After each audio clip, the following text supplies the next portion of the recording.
Can't kill the spark, you're under attack. You light the fuse, no holding back.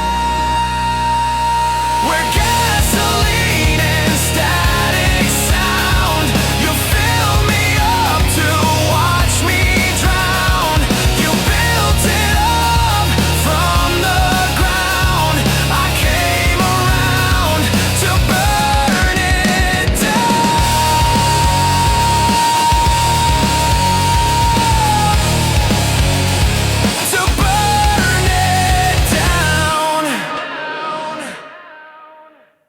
Welcome to Max Wrestling Podcast, episode 572. I am your captain alongside El Jefe, Moses Marquez, and we are joined this week by none other than one half of the Brothers of Max Destruction and Moses' challenger for trivia today, the one we call Cypher. We will be momentarily joined by the man we also call Beer. He's running a little bit late. However, we are still here to bring you our commitment to this wonderful, batshit, crazy world of professional wrestling, and it was certainly crazy this week. You're telling me, and the commitment does run deep. We are just 1 week away from the Royal Rumble. WWE is fresh out of Europe. Trey Miguel is fresh out of the job. But besides all that, we got more coming up tonight with Saturday night's main events just days away. We offer you a short predictions of just 3 announced matches. A seemingly disastrous AMC debut for TNA. Plus, Cypher, as already announced, has accepted my challenge, and tonight we find out which one of us will clash with Tedd P Dinero at Promo Rumble 11 for the Knowledge Championship. It goes down the number 1 contender tonight, and then we'll see who takes down the man, the mystery, the myth, the legend, Tedd P Dinero. At this point, he's been holding on to that belt for a little bit too long. It's time for a change. Speaking of change, it's time for you to make Max Wrestling your new home for all things wrestling. And all you got to do is hit that like button and smash that subscribe button. For those that prefer the old-fashioned podcast, head on over to SoundCloud, Spotify, Apple Podcasts, whatever it is you get your podcast. And, of course, for all the things that you love to go click on, head on over to the beautiful website, maxwrestlingnet.weebly.com. Yeah, and as you should know by now, the end of the show is never the end. Sometimes 2 hours is just not enough for us.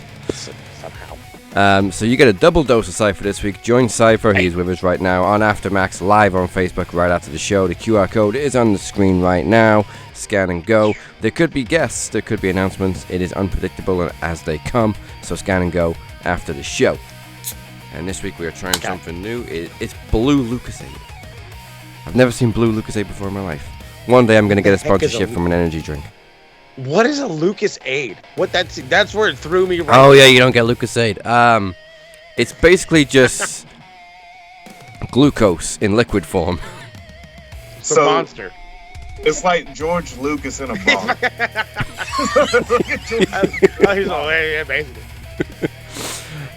So let's begin with a little taste of the old. It is time to hop in our wrestling DeLoreans for this week in wrestling history.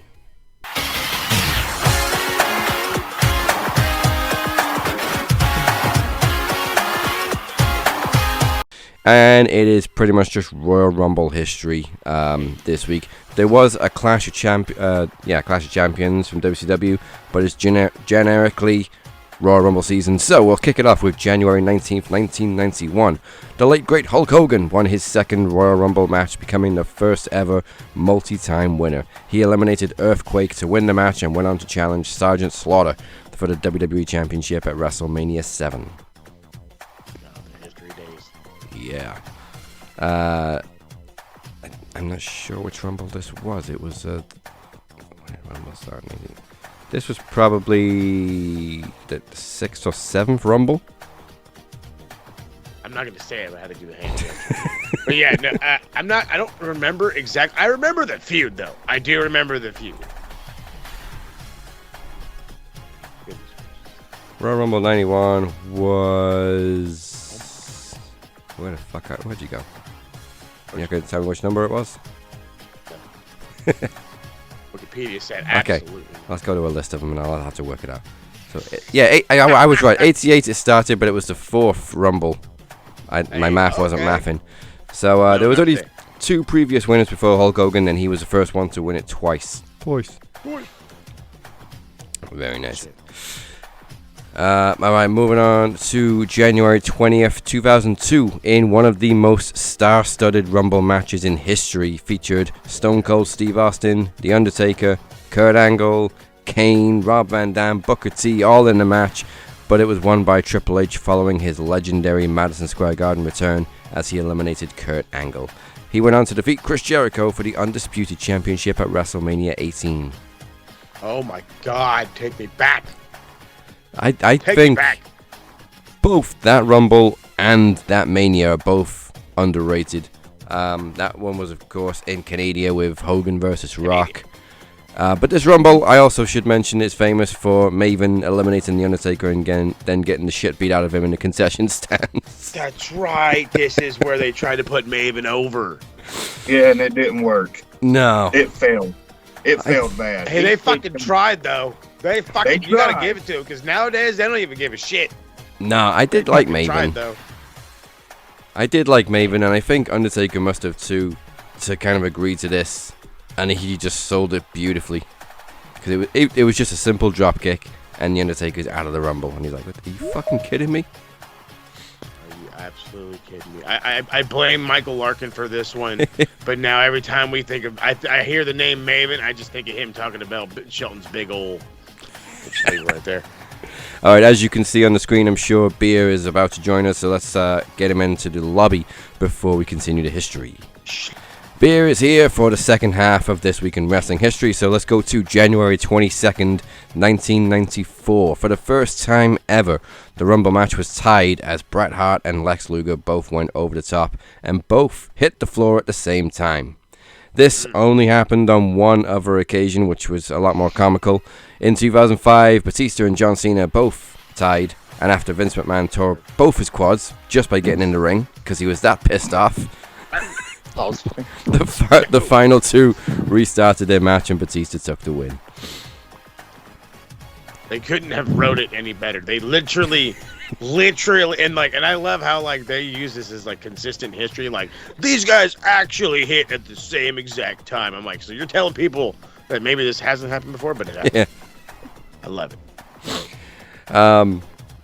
Of course, this being the first, and was it planned that they both won, or did they just come up with the knee-jerk plan for Mania? But either way, because there was two winners, this one. they both had to go on to WrestleMania. So Luger faced Yokozuna first, lost, and then Bret got the win back from the previous year, which was January 22nd, 1993. The stipulation of the winner going to main event WrestleMania was added to the Royal Rumble match for the first time.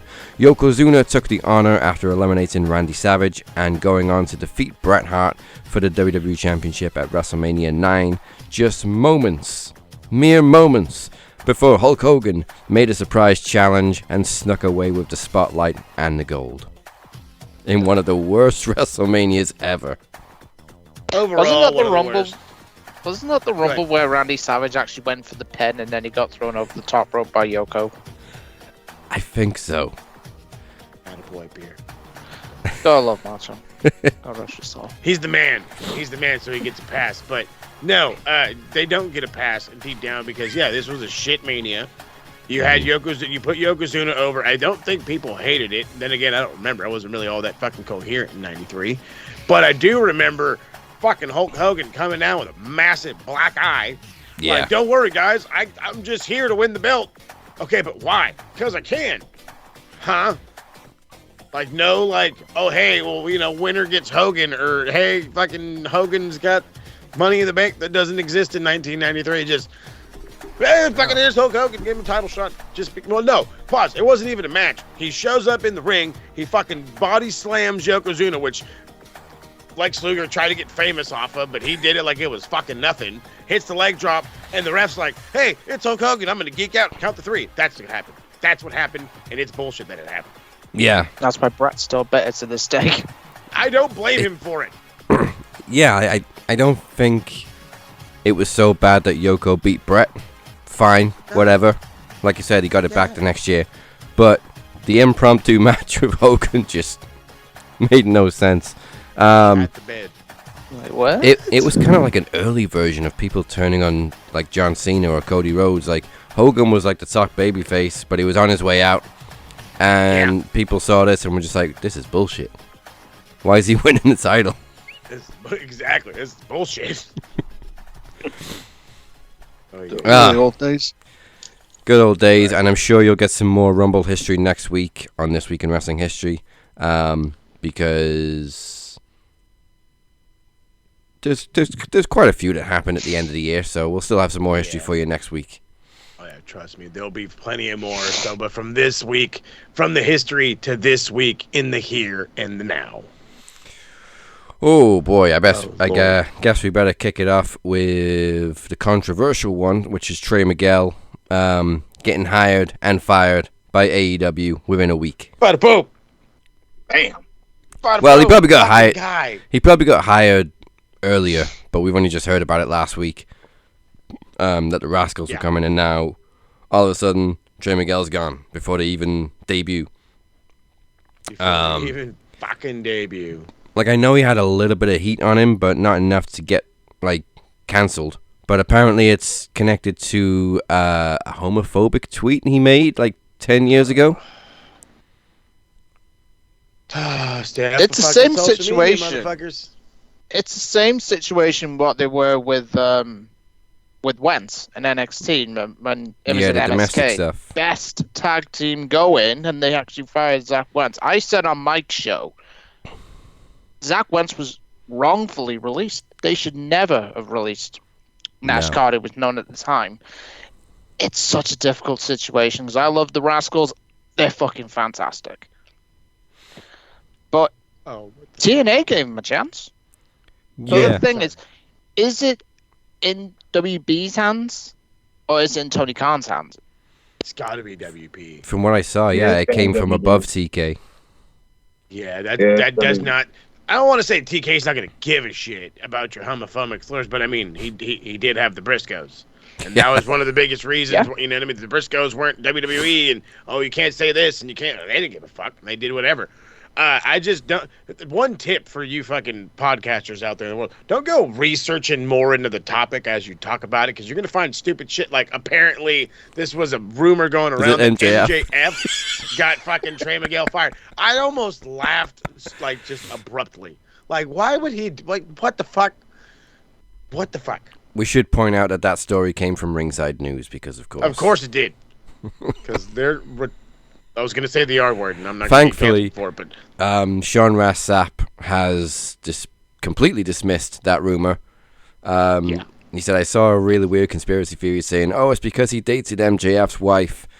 Let me begin to tell you guys, first off, no, that was 1,100,000% verified no. No. Trust me, I don't think MJF's that he's not that kind of fucking petty of a guy. I think he's down for some up and young talent, but again, no, it screams the channel to me.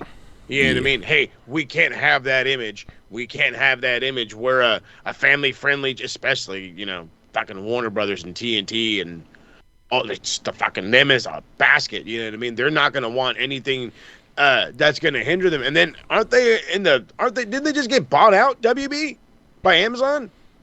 I don't know if it's confirmed. Or is it Netflix? I don't know. Somebody's buying them. That's all I know for sure. There was definitely negotiations going on. Yeah. But this very well may be why he got let go, because he did also go out and post an apology for his past behavior, saying he's a man of faith, he believes in forgiveness, and he's a different man today. Again, if this was made like 10 years ago, 2020, which let's not talk about that year. Yeah. That's sorry. That's a gross Sorry, year. fam. You can't, and I hate saying it like this but it's the truth.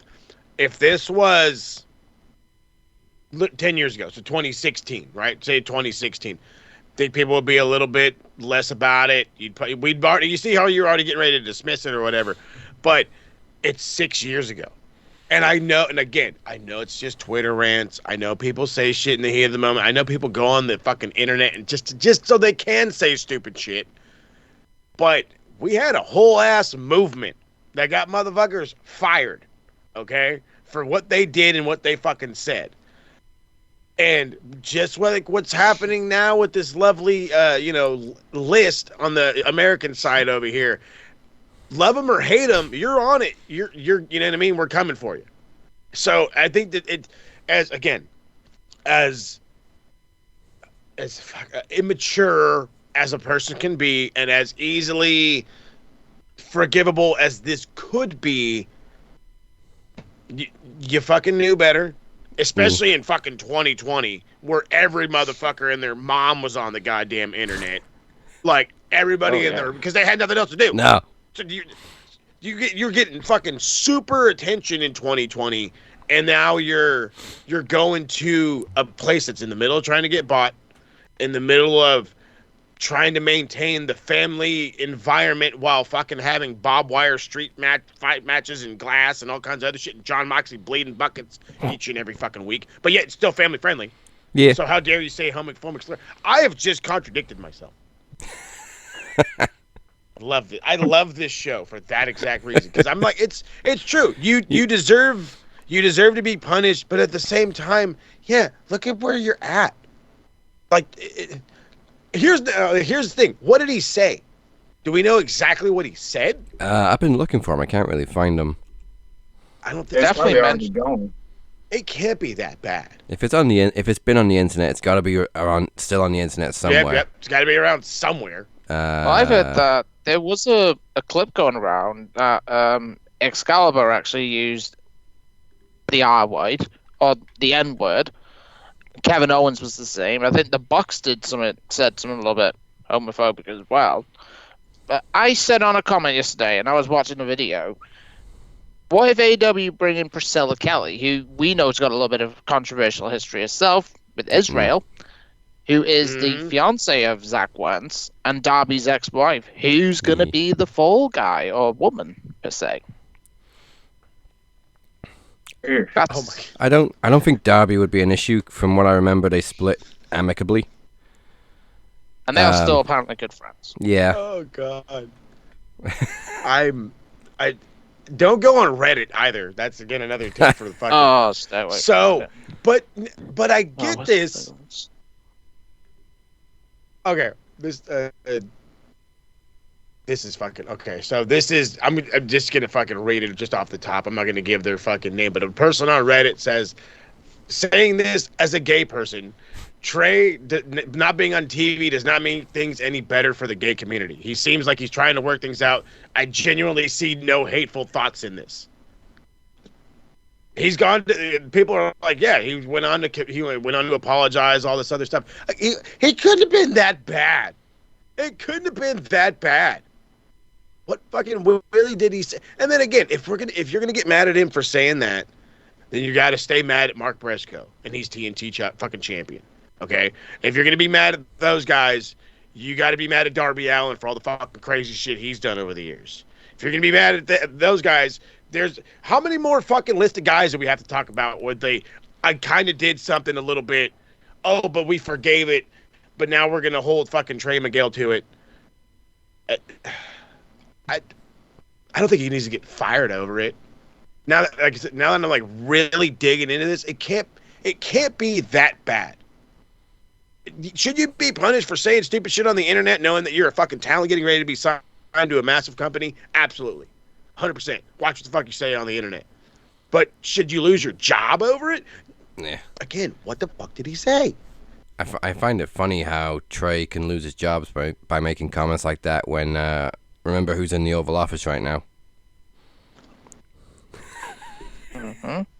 The fucking...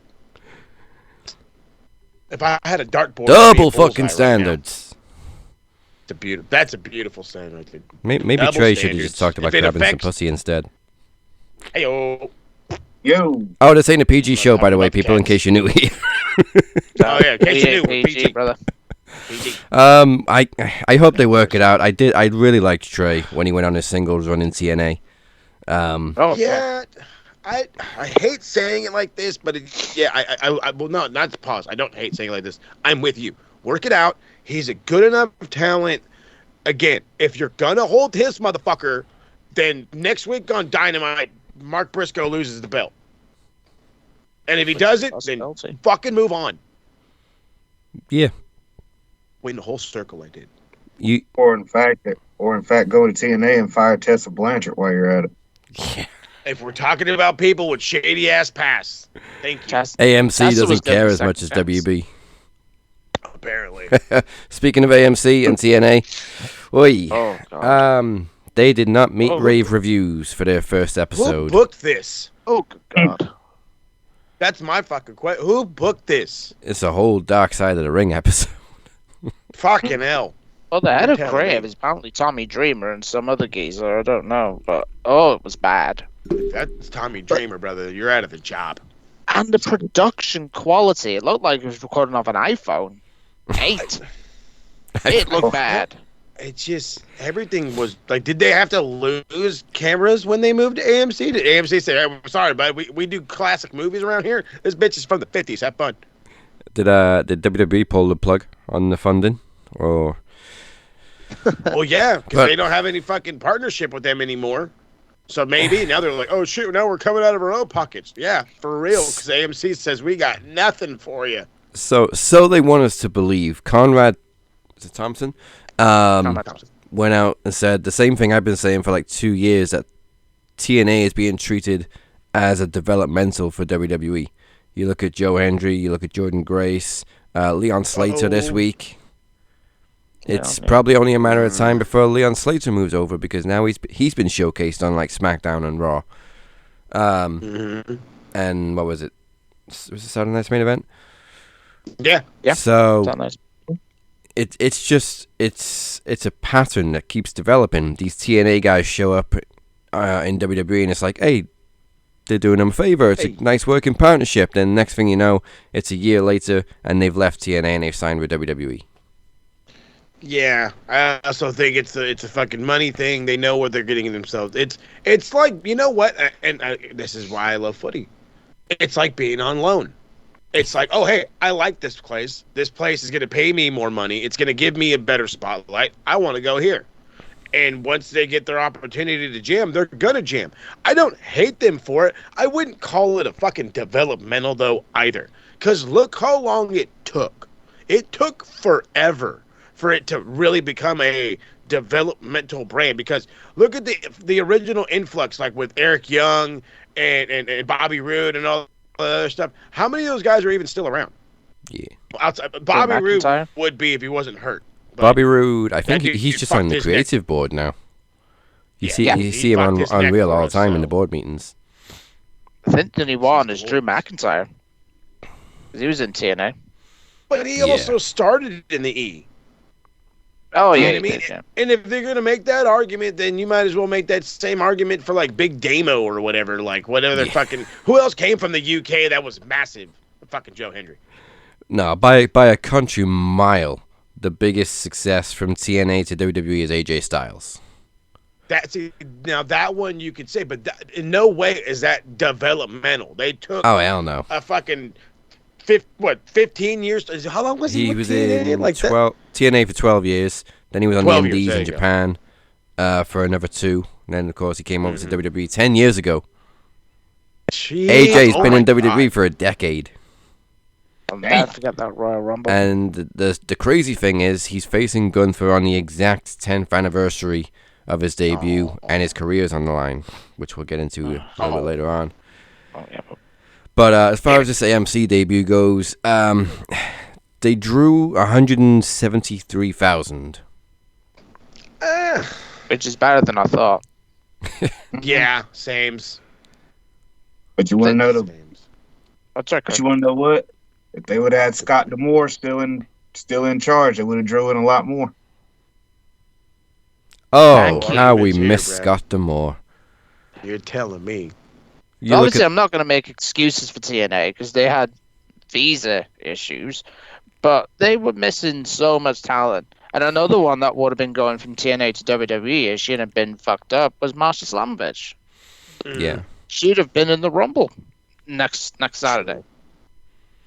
Dave Meltzer said it mostly felt like WWE retreads with no direction at all, no strong promos, and the crowd started out hot, but they weren't given much until the main event.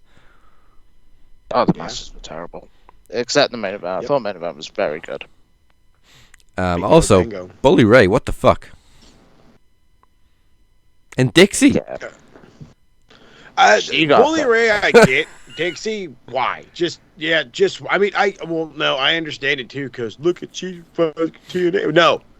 Nobody likes Dixie Carter, not even true TNA fans. Especially true TNA fans. Yeah, I did kind of like her for a bit, and like Beer and I have met her a couple of times. But yeah, she had her direction was shit. And To say the least. she shit the bed when she sold the creative rights and everything else to Hogan and Bischoff, because everything just went down the pan. Oh, yeah. But I did kind of enjoy her heel run, mainly because it was all building up to this gigantic moment where Bully Ray finally puts her through a table, and that was probably one of the strongest stories that they've told. And that's the highest ever viewed episode as well. They drew over 1 million for that episode. Damn. It was in New York. That was the first time I think they drew over 1 million. Yeah, because they Just built from that story one for spot. months and months of just teasing Bully Ray, putting Dixie through a table, and then we start to realize they're going to be in New York soon. And it's a Hammerstein. Yes. And Bully's got history there. They're finally going to put it through a table. And she took it really well. Like champ. But I don't know what the fuck they did with this debut. I didn't even realize, actually, that Santana had won back the title. And then he had the rematch. What was the pay-per-view they just had? Genesis. Genesis. And it was like, Santana retains the title. And I'm like, wait, what do you mean retains? When did he win it back? So he Weirdo. actually dropped the title without even defending it. Yeah. Which is dumbass creative. It's terrible creative. Can we confirm who is in charge of creative for TNA? It's Tommy Dreamer and someone else. Head of They creative. should literally go all out and bring back Scott D'Amore. TNA was on the fucking rise with that big man in charge. Yep. Mm-hmm. He saved TNA from literally oblivion. Yeah, and then they fired him. Exactly. They fired Gail Kim, which was a dumbass decision. Facts. Okay, so head of creative is Delirious. Well, you can say that again. That's the one. Hunter Johnston. Oh, the dude from Ring of Honor. That sums it up then. Yeah, he was the long time booker for Ring of Honor, and he wrestled. Yeah. That sums it up then. Eee. Fucking forever, he was in Ring of Honor. Forever. Tommy Dreamer is senior producer and head of talent relations. Son, nigga don't do shit. That's what you're telling me. He don't do shit. Tommy Really Dreamer, fast. go just slap Delirious. Tell him take the mask off and move. They've actually got some great talent as producers. Jazz is a producer. Lance Storm's a producer. Hey, Sammy- that's a producer. Sammy Callahan is director of live events. Ew. Hey, Because he I love retired Sammy from Callahan. he I'd retired have from him the as a ring. coach. I wouldn't have him as a fucking director or anything. Have him as a coach. Respect that. They've got Being Ace a Steel in coach. some kind of producer role too. Oh, God. Of course, yeah, of course they do. Fucking, he's gonna bite somebody. Come here, producer role. I'll bite you. I hope they kind of pick it up. Like They will. I've criticized the deal with WWE many times because yes, it's good and we get some good moments and there's some great crossovers, but ultimately it's all for WWE's gain. And TNA seemingly I don't think get anything back from it because if you look at these ratings, their AMC debut they pulled in less than 200,000. Yeah, I also don't think that it fucking doesn't help that, like, if this debut happened 6 months ago, then maybe it's a fucking way bigger impact, because look at the stars that are there. I think it's just fucking poor timing. It'll get better. People will to start watching it more. There's going to be an influx of viewership, I promise you. You want to know why? Because people are gonna be like, "Oh, was it that bad? Let me go watch it next week and see if it was really that bad." And then watch it be a better show. I hope it's a better show. If fucking Delirious is watching this, and if you're not, then you're delirious. Yeah. Then fucking make an adjustment. Surely you should fix the whoever's running that camera. Fire him. Just fucking fire him. Jesus Christ. I was watching a fucking indie show. I think this is the biggest network since Spike. Yeah. Which was, I want to say 20 years ago they left Spike. Something like that. Was it fucking 20 years? It was. So like AMC is a big deal, and I can only draw comparisons to The Walking Dead because it's probably AMC's biggest show. Even on their worst season, they were still pulling in 2-3 million. Well, you got that. You got Breaking Bad. You got fucking Mad Men. Yeah, think about all the shit that they've had, and if it does it, so they have fucking sustained viewership. If you can hit the ground running, and it didn't, but if you can catch your stride and get going, maybe you can catch again this die-hard audience that is AMC. And do they like wrestling? Probably not, but we'll figure it out. Yeah, most of us like zombies and wrestling. Hey, again, or math and wrestling, Breaking Bad, math. Oh shit! With the debut on AMC, there was a couple of surprises. Obviously, Sonya Deville debuting. Oh yeah. I thought should have been sniped up 6 months ago. And Elena Black. Yeah, I meant to. Yeah. I was going to get into this on the Bell board, but yeah. Oh come on. Like I've been saying in the groups, so much for not needing wrestling anymore. Right. Man, Corey's like, well, all she did was post. But other man, there was times where all the women did was show up, and we still wanted to know their name and what they did. You right. And so she's gonna be one. I'm the former Cora. Is it Cora Jade, right? Yeah. Yeah, Cora Jade. Yeah. Former Cora Jade. I'm excited for her in TNA. I think she could be I don't want to say replacement for Jordynne Grace, but she could be the heir to the throne, if you will, the next one up. Because it was Deonna Purrazzo, then it was, I want to say, then Jordynne Grace. And then after Jordynne Grace, you know what I mean? What's her new name again? Elena Black. Elena Black's her indie name, yeah. And before Deonna Purrazzo was probably Velvet Sky. Yeah. Actually, no, it was probably somebody in between those two. Gail Kim. Mickey James. Yeah. James. Yeah.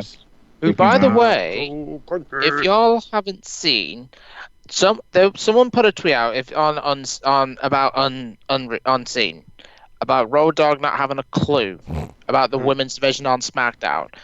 I put a tweet saying, why don't you just add Gail Kim and Mickey James? Mickey James liked the tweet. Well, yeah, she'd be perfect on SmackDown. Nick Aldis is a GM. Exactly. Dude, what a fucking pairing that would fucking be right there. Make her a general manager. You know what? Yeah, I think that'd be good on-screen general manager for SmackDown. Well, no, they got fucking... SmackDown is her. Well, there you go, yeah. He handles the men, she handles the women. There you go. Fucking tag team, do that shit. Power couple status. Yeah. And then, just because shits and gigs, you can tease Stephanie and Triple H. Why? Because all four have a heart attack in the ring. That's why. Don't do it. Yeah, I think less is more, as we've seen from Stephanie McMahon, because she's not overexposed. We don't get too much of her, but when we see her, it's like, hey, it's Stephanie. Yeah, she doesn't overdo it like her dad did. Oh, God, yeah. She gets it. All right, let's predict Saturday night's main event. It's going to be a really loose prediction session because we only got 3 matches, and only one of them really has a major implication. One of them's a title match. The other one is just a fight. So let's kick it off with Cody Rhodes versus Jacob Fatu. Obviously happening because whether you like it or not, Jacob Fatu cost Cody Rhodes the title. Mm-hmm. And you can say Cody got distracted or Cody touched him first, but if Jacob wasn't in the ring, probably would have gone a different way. He touched me first. Cody should be real no fucking reason for anyone to worry about Cody losing. Oh my god. No, let him fucking Jacob Fatu whip his ass. Yeah. Guy's returning. He needs momentum. Cody Rhodes is gonna have fucking momentum for the sake of being fucking Cody Rhodes. Okay? That's just how it works. Jacob Fatu can I mean this when I say this, he can fall right into the fucking oblivious, go right back into the weeds, and no one's going to say anything about, oh, hey, where'd Jacob Fatu go, if you don't start doing something now. I know Cody Rhodes. We know Cody Rhodes. He ain't going away. The grandson of a plumber, you know what I mean? The fucking, the kids, there's a kid outside playing his team right now with a fucking stickable tattoo on his neck, all right? We know who the fucker is. Let Jacob Fatu win. Get him some momentum. I'm not saying crown him as champion, but it's a bullshit Saturday night's main event. Let Jacob Fatu win. Don't be stupid. This is kind of an unnecessary Saturday night's main event, and they really haven't put much thought into it because all 3 of these matches were booked in the last couple of weeks. These dudes must have an obligation for this shit. We got to do so many shows a year. They're like, fuck, shit. Now we got to scramble for matches. No thinking ahead. No planning. That seems to be the issue. That seems to be the issue with a lot of the talent, especially when they said, oh, this is why you don't see this person on TV. We're making them fresh because we got big plans. Or, hey, we got Santos Escobar. We got big plans. Now, granted, he's in AAA right now. But, you know, they doing the same thing with LA Knight and most other people. They're not utilizing their talent, like I've said before, and I'll say it again until I'm blue in the face, which is impossible. But they don't know what the fuck they're doing. No, and we keep saying they're booking too much. We got too many Saturday night's main event. They're happening too frequently, and you've got this one now a week before the Royal Rumble. Why? If it were to make sense, we get it, but they don't. The big one does. The number 1 contenders match does. That one I understand. Random tag title matches, why? Random grudges, why? You have 2 weekly shows. Yes, there's a brand split. You got 3 fucking hours on Netflix. You can't put in a fucking Cody Rhodes and Jacob Fatu match on they'd be fucking SmackDown. You still got 2 hours on SmackDown. You can't prioritize that shit. You know how much fucking wrestling time is actually on SmackDown? It's less than 30 minutes. Yeah. It's less than 30 minutes. You tell me you can't throw fucking Jacob Fatu and Cody Rhodes on there? Come on. If anything, Saturday night's main event should be in March because you got a gap between Elimination Chamber and WrestleMania. There you go. Yep. There's your Saturday night's main event. Or, and here's a killer, and I like, because it came with a brilliant idea, and so yes, for me it's brilliant. Have the Saturday night's main event the week before whatever big pay-per-view there is. That way, you can set up whatever there. Okay, hey, boom, boom, boom. Or as they used to do it, you would literally have a Saturday night's main event, then the next night there's a pay-per-view. Have your number 1 contenders compete right there. Boom, we got our number 1 contenders. Watch the fucking whatever. Remember when they used to do shit on, like, Heat before a pay-per-view? Mm-hmm. Yeah. Oh, we have these fucking title matches, and this match goes into... Why not do something like that? Heat was the Again, shit. Saturday night's main event, Sunday pay-per-view. Whatever happened Saturday, immediate fucking reflection there. Because now you get viewership from this directly into that. You have a story that finished here that goes directly into that. The next day, now you have to watch the pay-per-view. Now you're even more invested in the pay-per-view. Why am I not getting a check from WWE? What the fuck's going on? I really don't see them adding another match either. We've only got 3, but 2 of them are SmackDown matches, and if you want to keep it fair, you'd add another Raw match, but we've already had Raw this week, so... And what are you going to add, though? For real, of all the things that are happening on Raw, what are you going to add that needs more time, that doesn't need the week off in between? Nothing. There's nothing impromptu either. You're not going to bring in... There's no reason to do the NXT versus WWE shit, like, because that's what John wanted, and that was his fucking show that he ran. So you got nothing. We're wasting... probably 2 hours on 3 matches. Probably about 2 hours on 3 matches. And realistically, who's buying tickets for this too? Because it's in the Bell Center, which isn't a small arena. It's like a 20,000. This is the time where they are papering the house. I've said it on numerous podcasts. I don't remember how fucking recent I've said it though. But when WWE is not getting their ticket sales like they want, you can ask for a car insurance quote and get tickets. You can call into the radio station and get tickets. You can answer a phone ad and get tickets. That's how they fill these houses when they know they're not going to sell anything out, when they know nobody wants to be there on a fucking Saturday for nothing matches. Again, on a Saturday for nothing matches. A week before the Rumble, again, I might add. Now, granted, the Rumble's in Saudi Arabia, but it's still a major PLE. So I don't even know if we're going to predict winners for this one. I'm just talking shit about the event, but this, honestly, give Jacob the win. I think Cody has been protected enough, and people are starting to see through the smoke and mirrors. Like, I'm not turning on Cody. I do like Cody. I think he's a great babyface, but he doesn't need this win, even though he's just lost the title. This is where, like, in AEW, people started to turn on him because they kept pushing the fuck out of him. You don't need to. You have a dude who could take his place in Jacob Fatu. If you really wanted Cody Rhodes to be like, hey, dude, fucking piss off, boom, Jacob Fatu jumps right in his place. He's not the American Nightmare or whatever, but his aura, his and I love how I'm using the kids' words, his aura, his vibe is gonna match Cody, if not surpass it. So fuck yeah, roll with it. Build people up before Mania. Don't give me the same motherfuckers on the biggest show of the year. Give me some fresh. I want some fresh. And as for the women's tag, I really don't see why this would be a PLE match when there's really no reason for Rio to lose the titles already. No. I'd have had this match on the Raw before the Royal Rumble. This Saturday night's main event is probably the most pointless, and it's going to be wasting 2 hours of our absolute time. Yeah. As you actually did quote an old Cody Rhodes theme, you said smoke and mirrors. Yeah. Oh, we're all smoking mirrors. And it's pointless. It's a waste of time.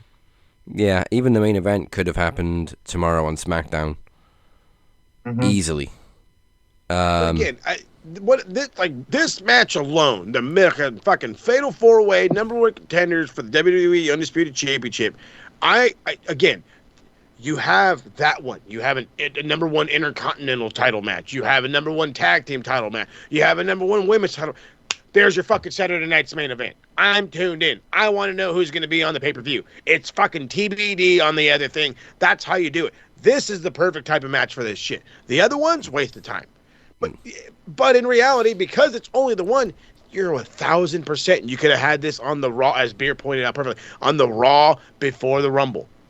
And there you go. You're setting it up for yourself. But obligations. Yeah. Well, I think it's pretty clear that Sami Zayn is going to win and go to the Rumble match. Not only because they seem to be pushing him for that WWE title, finally, but also, again, the Rumble's in Saudi. It makes sense to give Sami Zayn a title match. Yeah, since he's not going to win the Rumble. No, I don't know. We might get to that, but, this is in Canada. The Rumble's in Saudi. You're hitting on two fronts for Sami Zayn there. It's perfect. Bang, bang. Mm-hmm. No, I'm stuck with my winner this year. Stuck with it. I already seen it happening. If it doesn't happen, I quit watching this show. That's a lie. Well, but all right, then let's get early predictions for the Royal Rumble. I do see Sami winning this, challenging Drew, losing, and then still entering the Rumble the same night and going on to win. See, I like it when you put it like that. I wasn't thinking of it like that. I was thinking full-blown just ball rolling, and the ball that's rolling is the ball everyone can't stop talking about, and fucking nobody ever should. It has to be Braun Breaker. It has to be him destroying CM Punk. You give him the fucking belt. He is every bit of everything that we wanted his dad and uncle to be. He's everything and fucking then some, dude. Like, you have any idea how much fun people used to have watching the Steiners? Yeah. It's the same thing, but it's one fucking guy. It's one fucking guy now. I mean, and he's faster, stronger, better on the mic. What the fuck? Yeah, he's like Goldberg if Goldberg was really, really good. Yeah. Fuck yeah. If Goldberg could talk.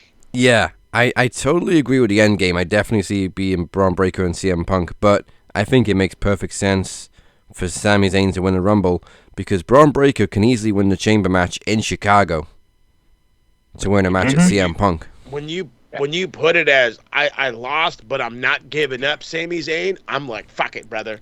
I'm in that bandwagon. I'll throw the roses with you type of shit because that is a story worth having. It's something like that. Where Sami Zayn, the ultimate fucking underdog, the guy that would always be so fucking close, not only gets his shot and loses it, but gambles on himself and wins the big one. That would be an absolute fucking story and a half. That would be on the level of Daniel Bryan in the fucking screw job. Yeah. But like, just imagine how much Braun Breaker can brag if he goes to Chicago to punch a ticket to face CM Punk at WrestleMania. That would be sick. Sick. Anybody else got early predictions for the... I say early, it's next fucking week. Any predictions for the Rumble before we do the actual predictions? I know I'm going to speak for Beer when I say this because I know Beer's pick is probably going to be the debuting Obafemi at the Royal Rumble.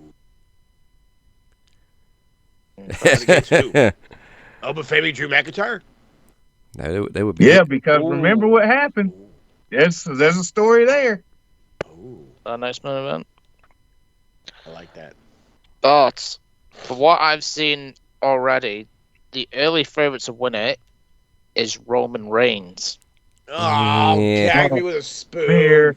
I believe... Beer. I don't want Roman to win, even though I would like Roman and Punk, because that's like one of the matches of the what ifs if Punk never left.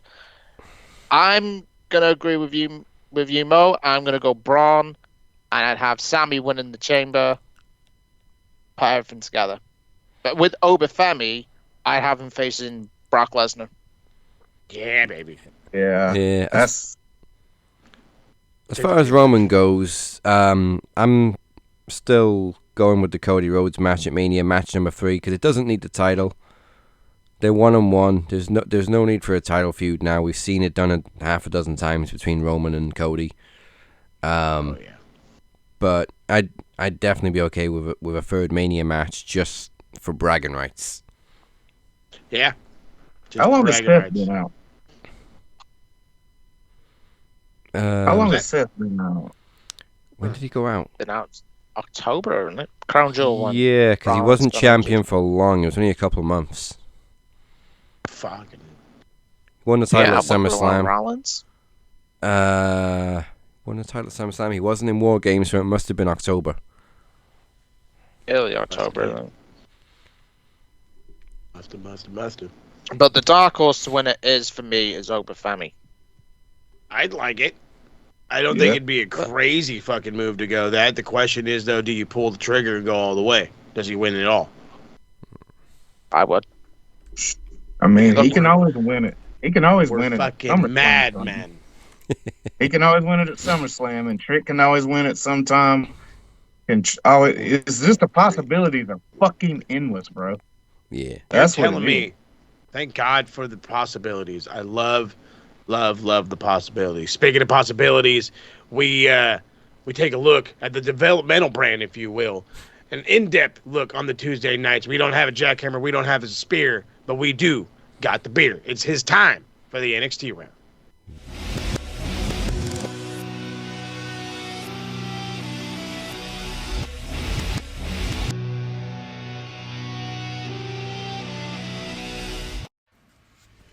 Right, let's get into Beer's NXT round. So we're going to kick off the show. Ethan Page defending the North American Championship against the debuting Leo LaFleur. And this cat is freaking over already. And it was a banger debut match. But Page wins by grabbing the tights. But Leo LaFleur is a player. and he won the hearts of the NXT fans with a superb display. The crowd were even going, oui. That's if you don't know French, it is yes in French. So I know my French. I'm doing this course in April, but I'm going to get to that soon. Ricky Sainton comes out and joins the commentary team for the next match. As Ethan said the last time they met, he slapped some sense into him. After Ricky said him and Ethan are carrying the brand.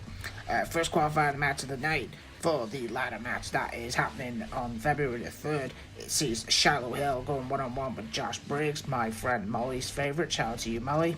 Follow her on Twitter, Molly Stakes 87. Never really care about Briggs' match unless Inamura is with him, but Inamura is no longer with NXT, which sucks. But this match was reasonably good. Shiloh Hill wins with the backward neckbreaker for the 3 count. Advances with Ricky Saints into the 6-man ladder match. With him and Josh Briggs both attacked from behind by Tony D'Angelo. Where they're going with Tony D, I do not know. We need to find out soon. Zaruka up backstage after Zaria's tough loss to Langley at Genesis on Saturday. Zaria asked what her song was after the match and said she was fine off the Elegance brand, the new TNA Knockouts Tag Team Champions. And Zaria walks off and then asks for some space, even though they're in a match later on. Weird. Next up, Fantasy Project Swipe Right, Brad Baylor and Ricky Smokes are in tag action facing Chase U, Uriah Connors and Hale Dixon. Don't really care about the new Chase U. They're pretty boring, not the same without Duke and Thea. Baylor and Smokes win the match. Hopefully, Uriah Connors is waiting for a certain family member. Yeah, I'm on about David Finlay. Never know. Hopefully soon. Ava and Robert Stone are backstage talking about where was security for Tony D'Angelo. Lola Vice barges into the office and asks for a match with Izzy Dane. Thea saying she hasn't had her rematch. She walks in as well to Ava's office. And then the match is confirmed. Triple threat match on February the 3rd. With Izzy defending the title against Lola Vice and Thea Hale like it. I don't know what is the interpretation of this match on the night on February the 3rd. I don't know, man. I mean, I'm down for it, but, what the hell. Next up, we have an appearance from Jada Parker, addresses the fans about how happy she is to be back after attacking Blake Monroe last week. Praises Kendall Gray after a great performance against Jacy Jayne. Praises also Lola Vice, and says she is the standard of NXT. Cuts a very passionate promo to be interrupted by the beautiful Blake Monroe and asked to put the spotlight on her. I gotta admit, I was I had a bit of a stop by judging that the beautiful red dress she was wearing. My lord. This feud will definitely kick off soon, hopefully. Having a match at Wednesday. Next up, Elio LaFleur is backstage with Ava and thanks him for the chance to be interrupted by Ricky Saints on his way to commentary for the second match. Miles Bourne approaches Ricky and said he will be in the ladder match next week. Ethan Page comes up and Miles needs to finally make a choice. Heel Miles Bourne? I don't know. I think the guy's quite over. Would be weird. Next up, Super Shawn Legacy goes one-on-one with Eli Knight. Both cats from WWE Evolve now being promoted to NXT. Obviously to fill the gaps with the big losses of Trick Williams and Javon Evans and Obafemi. Banger match. These two were fucking excellent. Legacy wins where the fireman's carrying to a neckbreaker. Both men embrace after the match, and again, Tony D attacks both men, and Tony D gets arrested. And finally, security guards who look like jobbers, to be fair, and Tony D carried away in a police car for the second week in a row. We have a calling segment where they speak about Izzy's North American title reign. Nico Vance said it's time for him and Sean Spears to focus on their end of the bargain by targeting the tag team championships, which is it's currently held by Doc's Day. I think they're going to drop the belts to OTM, and I think maybe the Culling will go for the belts as well. Vanity Project backstage after the win with two hot senoritas. Robert Stone comes up to Jackson Drake and confirms his matches against next week is Joe Hendry. Hendry music plays, and the hot chickadee that was with Ricky Smokes gets replaced by Joe Hendry. And Joe Hendry vows that he will be in the 6-man ladder match as well. So it was quite entertaining. Joe Hendry, why is he in NXT? Should be on the main roster. Main roster needs help. Main event sees the great match between Zaruka against Fatal Influence, against Kendall Gray and Ren Sinclair. Kendall Gray just showing she is years ahead of her time. She's 24 years old, and she's wrestling like a prime Kurt Angle. She is so good. Zaruka win, a freaking banger match, a double soul snatcher on Fatal Influence, then followed by an F5 on Fallon for the win. So we will get the Elegance brand going up against Zaruka. Now, hopefully, this will finally get Zarya to turn heel. Fingers crossed. Very good show. Me and Cypher really enjoy NXT together. This is the exciting thing now about NXT, is who is going to replace the big guns that got promoted up to the main roster. It's going to be a lot of people from Evolve. Hopefully get Callie Armstrong down as soon as possible. And, right, okay, now my source is saying it's time. It's time. But unfortunately, it's no longer Vader time. You know what time it is. It's time to go to Last Night on Dynamite with my man, the icon, El Jefe, partner. Floor is yours, sir. Last night.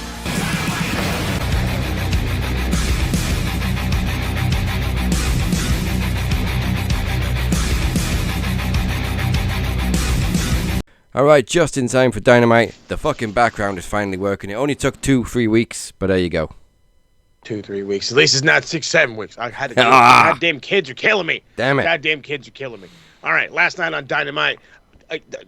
Another one of these solid episodes. Just we're rocking on all cylinders. Somebody needs to contact TNA and give him a bit of a hand. MJF is interviewed by Tony Schiavone, is then interrupted by the massive Brody King.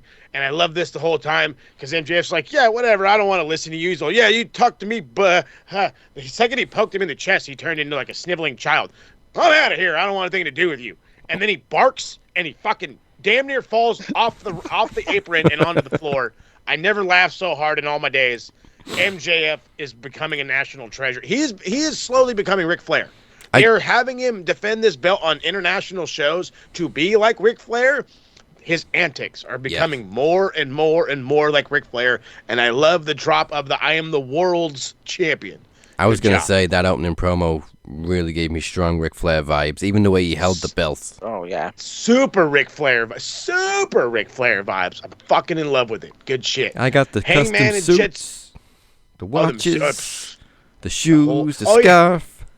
He's all, yeah, I love how he pointed out the beautiful watch part first. I was like, wait, well, hold on, wait, what kind of watch you got? I'm watching goddamn TikToks on these cool watches. Like, which watch is that? Is it an expensive one? It sure was. It was a fucking Panda. I was wearing like a $50,000 Rolex. Ridiculous. But he looks good. He's playing the part. He is the world's champion. This seems like a new kind of persona-ish. It's the same MJF, just more, I guess, a little more old school. I like it. I hope it continues. He's got to lose to Kenny at some point, but we'll deal with it when we get there. Speaking of awesomeness, celebration by Hangman and Jet Speed becoming the trios champions. They're all trying to come up with a cool name. He's all like, what did he say? He's all Hanging Colts or something. And he was like, no, what the hell? It's just weird ass names they're coming in with out of nowhere. They're celebrating. Hangman is telling him how he can deal with Samoa Joe. He's just like, he's a fighter. Good luck. All right, I'll fucking go out there. And he's like, any advice for me and Swerve? No. Basically, just fucking go out there and have fun, dude. Don't get your ass kicked. Pretty much what ended up happening. Then we got Samoa Joe versus Speedball Mike Bailey. The love for Speedball is becoming more and more and more and more true. Yes. I'm so glad that it happened. It only took the guy fucking like 14 years to get over, but he's finally over. He looks a menace, goes in there, puts on a banger with Samoa Joe, and then goddamn Shibata. I love you to death, but he did not need to kill Speedball Mike Bailey. He did not need. He goes to go suplex him on the apron. He gets him on the corner of the apron, and then he knows that he hit all gnarly on the ground. He's like, fuck it, I'm going to hit you again with something else. And then goes in there and feeds him to Joe. And I'm just like, you guys, either Shibata was pissed off or you guys really don't like Speedball at the end of the day. But hey, that's how the bad guys roll. Oh, God. And Beer pointed this out perfectly in the chat. And I understand John Moxley being over as a face because the run for the Continental Classic and him being the Continental Champion and us getting behind him. When the fuck did I get behind any of the other fuckers in the Death Riders? When did I all of a sudden become a fan of Bag of Dicks, Danny Garcia? Because I haven't. Claudio Castagnoli should not be getting a pop. Okay, Marina Shafir should not be getting a pop. They are heels. John Moxley is the only good guy in this bad guy fucking faction. It's really weird, but because they went against the Don Callis family, I guess they're the good guys. It was so fucking confusing. I didn't know what to think. It was a fucking street fight that wasn't a street fight. So I thought street fights are false count anywhere. So a street fight in this instance had to happen in the ring because about 3 or 4 minutes into this match, you see Bag of Dicks Danny Garcia getting Hechicero in a fucking, I think it was like the sharpshooter, and this dude's tapping out. And then he waves it off. And I'm like, hey, watch out, hombre. This isn't fucking, this ain't CMLL. You can't get away with the fuckery around here. And then, thank God Taz is back, because he even points out, he fucking tapped out. He fucking tapped out. And he's like, well. And then they're scrambling on commentary like, Taz, you weren't supposed to bring up that he tapped out. Yeah, but he fucking tapped out. I fucking know what I saw. I'm right here. And then they have to go on to explain that, apparently all this shit has to happen in the ring. Bullshit. You guys fucked up. You guys fucked up. TK's on the other side of the headset. Yeah, I forgot to put that in the memo. Yeah, thanks a lot. Thanks a lot, dude. Keep us out of the fucking loop, you did. Jack off. The Death Riders pick up the win again. It was weird because Daniel Garcia's got fucking, he hits the fucking stomp or something out of he's got the sharpshooter in, and then fucking John Moxley hits a stomp out of nowhere, and everyone pops for that, and I'm like, okay, cool. And then they're fucking clapping for Bag of Dicks, and I'm like, what the fuck is going on? What the fuck is going on? So TK, I swear to God, dude, if this ain't fixed by Wednesday, you're really gonna hear a fucking rant, because the Death Riders are not face. If there's one fucking clip that needs to go viral this fucking episode, it's that. The Death Riders are not a face. They're not face. Knock it off. Thekla, though, can fucking talk all day long. This fucking promo backstage. Mwah. Oh, my God. Where have you been, my darling? She calls out Chris Statlander and fucking just, I want it. I don't even give a shit that I haven't seen it yet. Now I want that match. Her talking alone made me want that match. And then Julia Hart calls out Willow Nightingale, which that's another one to be anticipated because she was talking about how I haven't lost a TBS title and you have it. I want my rematch. It goes down on Collision. It's going to be unfortunate that Julia loses, but it's a match that I still want to see anyway. You're making me tune in to the Collision. Speaking of things that I wanted to tune into a little bit more, I don't know who the fuck Jordan Oliver and Alex Price are, but they were impressive. Not so impressive I felt they needed to be fucking signed to AEW, but I don't pay the bills at AEW, so you guys fucking do whatever the fuck you want. But FTR beats these apparent independent stars that fucking Excalibur could not stop ranting and raving about, yet I have not heard of them. So, hey, it is what it is. Excalibur's terrible. Kenny Omega and Josh Alexander can wrestle every day of the week and twice on Sundays, and I would not be bored a single fucking second. Nah. Kenny is playing this, I give you 60% of the match to look like a fucking superstar in the end. And it's working out perfectly. It's making everyone else around him look like a proper contender. And it's literally helping build his aura even more. Oh, I'm not even 100%, and you want to feed me Josh Alexander, but now I'm feeling better and I love the pop in my new home in fucking Orlando, Florida. Blah blah blah blah. Yes, I'm Kenny goddamn Omega. The fucking countdown of him beating MJF for the title is on. And at that same time, the countdown for Will Ospreay's return is also on. Will Ospreay is going to be trying to work some dates in New Japan, so if he's going to get ready to work there, he's going to be ready to come back. And I'm almost positive when we go back to Wembley, we're going to get Kenny and Will. And it's going to be the motherfucking shit. The motherfucking shit. And So I liked this match at first. Then I don't know what the fuck happened and who fell off a cliff or what, but it just turned on me. Penelope Ford and Megan Bayne against the Timeless Love Bombs. It was a fun match. I fucking love Mina Shirakawa. Hey, let's go! Shirakawa! Every time, anytime they do anything, she's that fucking like, she is, and I hate saying it, she's the stereotypical like celebratory Asian. Here we go! She's just super excited to be here. I love her. She's the fucking best. Goddamn, Toni Storm sold a stunner like nobody's fucking business, and it's not even Penelope Ford's finish. She gets hit with a stunner, and then she's dead. For like 5 minutes outside, she's just dead. And these poor girls go to town. They end up hitting fucking Mina with the Doomsday device. Penelope Ford damn near killed herself. I almost forgot this part. She hits Tope and lands right on her face. Right on her face. Just, my dear, let them catch you. She did look a little shaken at the end of the match. Well, dude, she landed right. I wish I could emphasize it in a nicer way. I can't. She landed right on her face. Terrible. But she finished the match, so fucking, hard out to her. Speaking of hard out to somebody, dude, Kevin Knight, brother, man, putting your name on the map as a singles dude. Swerve Strickland, such a willing participant in this match, was just eating move after move after move after. He was eating these freaking shots to the face. He got kicked in the mouth like 4 times. Sure, Swerve Strickland did, and ate every single one of the bitches. That was a performance of a fucking night, performance of the month type of shit. Kevin Knight is the sky is not the limit for him. The fucking the galaxy above, Orion's belt is his limit. And I don't know if that motherfucking kid ever gonna hit it. He's gonna get better with age, and he's a young pup now. He's only going to continue to get better, and with the talent in AEW that he has to work with and learn from, holy fucking crap. Holy crap, this kid is going to be something. And he's going to be something to the point where I want him to go back to New Japan.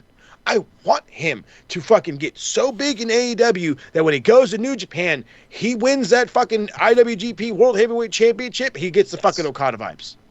He gets the fucking Okada vibes because that's going to cement that kid. He started in Japan, made his name in Japan. He's going to ball out here, go back to Japan and conquer it. Why? Because it fucking works. That's why. Yes. Fucking Dynamite was an awesome show. Yeah, this was one of the better Dynamites I've seen in recent weeks, and it was just match after match after match. Very little talking time apart from the opening segment, actually. But the talking was good, though. The little bit of what we got was all good. That's the thing. It doesn't have. You don't have to have an overabundance. I don't want to hear everybody talk, but if I do, make it worth my while. The two women's trios backstage segments were perfect. They were just a minute long each, roughly. Mm-hmm. One side was a call out. The other side was about half an hour later responding. Perfect. And perfect. Kenny Omega, great promo. I didn't even realize how fast time was going because I thought this was the main event because Kenny gets the win. Then cuts a promo. I thought, great way to end the show. Wait a minute. Oh, we still got 2 matches left. Okay. Still got 2. And I was like, oh, okay. And then it didn't leave you like, fuck, hurry up. No, because the women's match was good. I did think it kind of fell off a cliff because Penelope Ford's fucking finisher ain't a stunner. But Toni Storm was like, I'm selling it, babe. I got you. And good. I guess good on her. They could use the win. They could use the momentum. And then, I don't know what the fuck Marina Shafir was doing to Toni Storm. I don't know if she was choking her out with the lack of her boobs or I don't know. But, yeah. Definitely put her to sleep some way. Yeah. Keep going. And real quick, Kenny Omega's aura is definitely growing again. He looks the best he's looked in years. Swerve. Seriously. I'm really getting used to his new theme now. I liked it initially anyway. I still miss his old theme because the bop. Same. But this one grows on you. There's a lot of presence with this theme. Yeah, it was. I love it. I love the new aura of him. The size is starting to look really good on him. Yeah. He's starting to pick up speed too. I like this. This is what I want from my wrestling shows. Good job, TK. Shocker. Good job. Solid show. All right, now from match after match after match on Dynamite to a trivia match on Max Wrestling. We very rarely have them on our regular shows. They're normally reserved for the events. But right now we're about to see two former Knowledge champions collide for a shot at the seemingly unbeatable Tedd P Dinero. It is El Jefe versus Cypher. One of them will go on to challenge Teddy P for the Knowledge title next week. It is best of 7. Well, we won't put a time limit on it, but we'll try and keep it short for the answers. So let's go with the person who accepted the challenge first, which is Cypher, to set the score. And it's best of 7. You get 7 questions each. If there is a tie, then we'll just make it a triple threat. You can both challenge Teddy P next week. Let's have some fun with it. All right. Let's go. Let me just... See if I can get the old brain working. Okay. All right, then. Let's do it. Question 1 for Cypher. Okie Who did Seth Rollins defeat to become WWE Champion in 2016 for his second reign?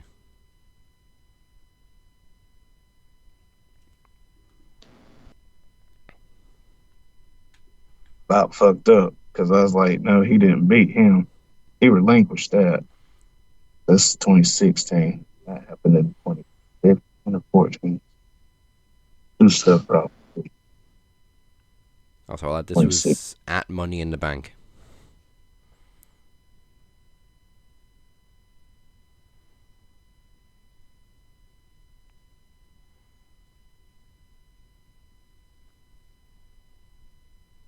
Damn, now I'm even thinking.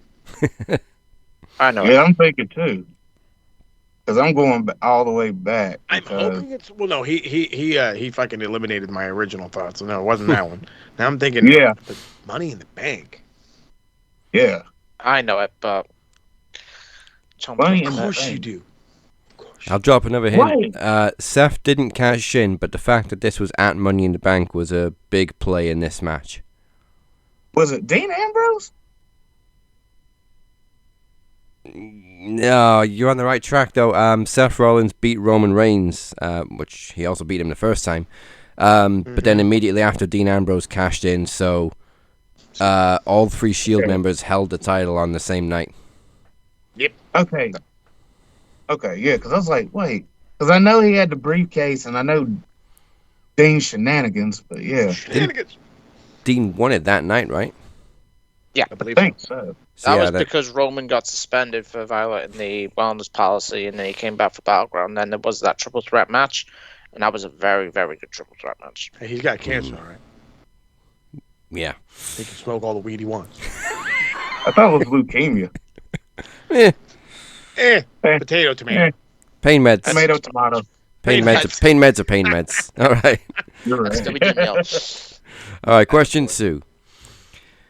Oh, boy. Who was the first person to kick out of Kenny Omega's One-Winged Angel in singles competition?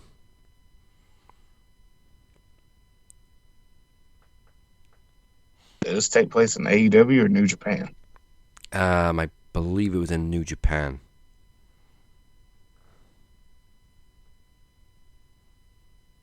Has anybody kicked out of it in AEW?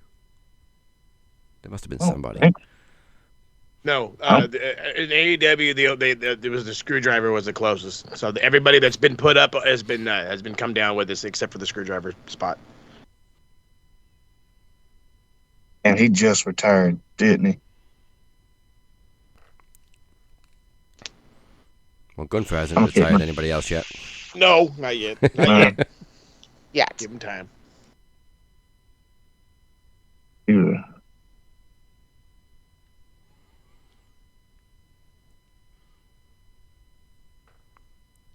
I'm stuck between Tanahashi and Okada.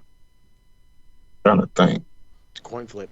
All right. Well, it was definitely a Japanese wrestler. There you go.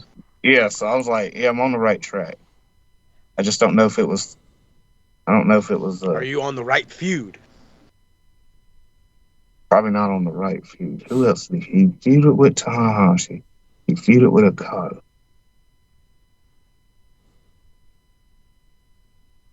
He didn't feud with Takeshita. Nope. Takeshita was in Oh, DDT.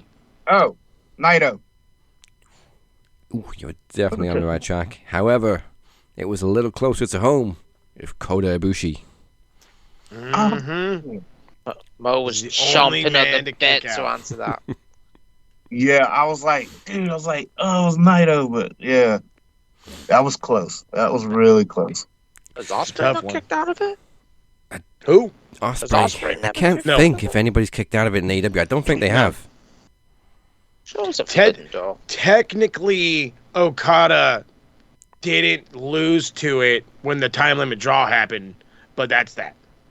Oh, a time limit draw. Oh, That's the only other exception. Other than that, it is his own training partner, Kota Ibushi, that's the only person to kick out of the one-winged angel. All right, question 3. Who was the final NXT champion before it was rebranded to NXT 2.0? oh, I know this. So the final NXT champion of the Black and Gold era. Oh. Don't. You can bring back emotions. Oh no! Wait, God, Oh, crap! Am I already thinking 2? I might already be thinking 2.0. no, because I remember That's there was the. No, because I remember the. Ugh, God, I hate to even say it. I got it. Because it was like the War Games for Black and Gold and the final NXT champion for 2.0. And I know Beer don't like to talk about 2.0. but I do know who it is. Trying to think.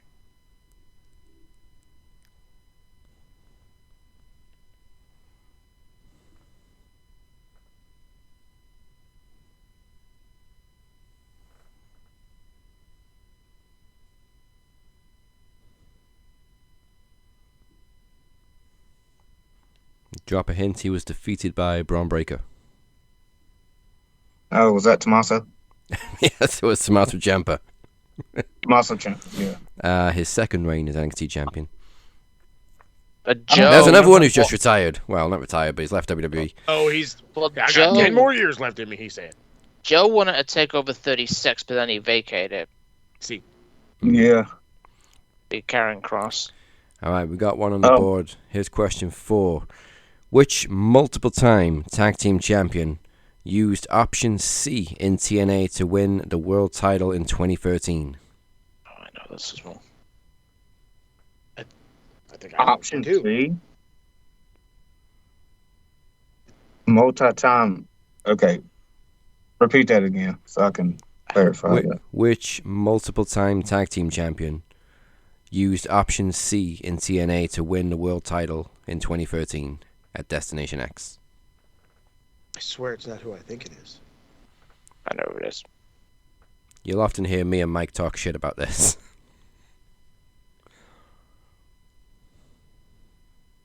No, I don't think you guys would talk shit about that guy. Maybe that guy. Maybe the other guy. Not about the first guy I'm thinking about. I'm jumping at the bit of these questions today. Yeah. Because I'm thinking, like, He is currently in WWE. He is currently in WWE? Into it. Yeah. Oh, I thought it was someone else. Crap, am I miss fucking leading now? I think this was the second time option C was used. It was second or third? I'm pretty sure it was the second. Am I fucking... I'm losing my fucking mind if I think it's that. Oh, I was thinking about the first one, but yeah.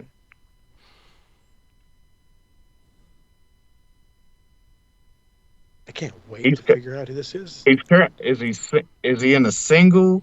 Is he in the singles or tag team currently in WWE? Tag team, and is a former tag team champion too in WWE. Former tag team. Damn. Okay.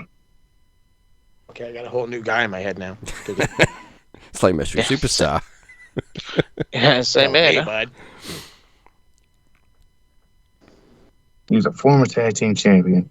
He's a former tag team champion. Yeah. Okay. He's in a tag team right now. Yeah, on SmackDown. On the down of smacks. That dude, there's only 2 people I know that came from there that's been there a while, and I can't think of which one it was. The coin mate. Yeah. I'm probably gonna kick myself in the ass. Last clue: this world title reign only lasted about a week. I said Chris Sabin, but it's probably it's not Chris him. Sabin. Hey! Oh yeah. Atta Yeah, I boy, remember he watching got that it. show when he cashed in.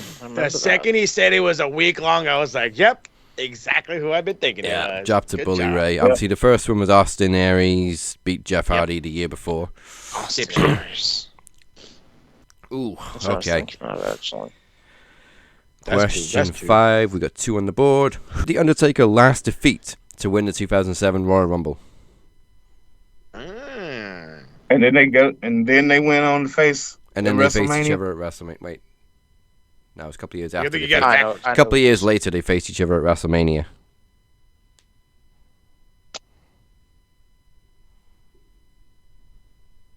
I know what it is.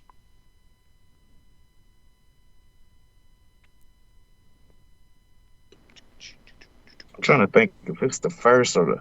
I'm thinking if it's the first or the second time they faced First each or other. last. I can't think if it's the first. They faced each other twice, but I can't. They faced each other twice, and they all had that like outstanding end of an era moment on the stage. Or I might be thinking the wrong guy altogether. Questions. Yeah, sorry.